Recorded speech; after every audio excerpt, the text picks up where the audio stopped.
বর্তমানে দেশের 18,84,00,000 গ্রাহককে মোবাইলে ভয়েস এবং ইন্টারনেট সেবা দিচ্ছে 4 অপারেটর, যার মধ্যে 8,65,00,000ই গ্রামীণ ফোনের গ্রাহক।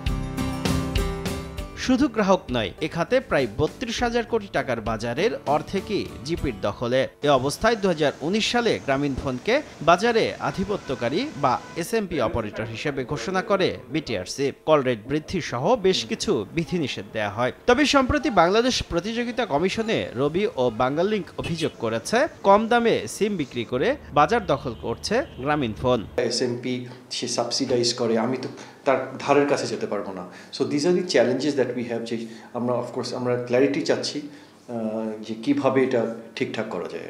সরকার প্রতিটি সিমে 300 টাকা কর নেয়, তবে বাজার ধরতে ভর্তুকি দিচ্ছে অপারেটররা। নথি অনুযায়ী গত বছর রবি প্রতিটি সিম 199 টাকায় আর গ্রামীণফোন 169 টাকায় বিক্রি করেছে। রবি বিক্রেতাদের সর্বোচ্চ 89 টাকা কমিশন দিয়েছে আর গ্রামীণফোন দিয়েছে 122 টাকা। ফলে কমিশন বাদ দিলে জিপি সিমের আসল দাম দাঁড়ায় 47 টাকা, যা রবির চেয়ে 57% কম। এ অবস্থায় রবি বলছে, এসএমপি অপারেটর হয়েও প্রতিযোগিতা আইন লঙ্ঘন করে যাচ্ছে জিপি। প্রিডিটরি প্রাইসিং এর মাধ্যমেই সিম বিক্রি করছে, সাবস্ক্রাইবার অ্যাকুইজিশন করছেন।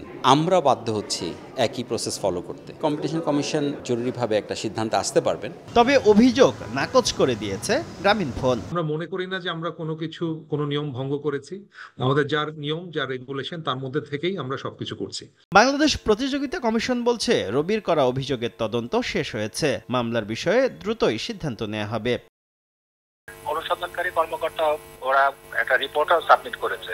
আমরা এখন ওই গ্রামীণকে আমরা ডাকবো আর কি হিয়ারিং এর জন্য। আর বাংলালিংকের অভিযোগের তদন্ত শিগগিরই শুরু হবে বলে জানিয়েছে কমিশন। শুভ খান, সময় সংবাদ, ঢাকা।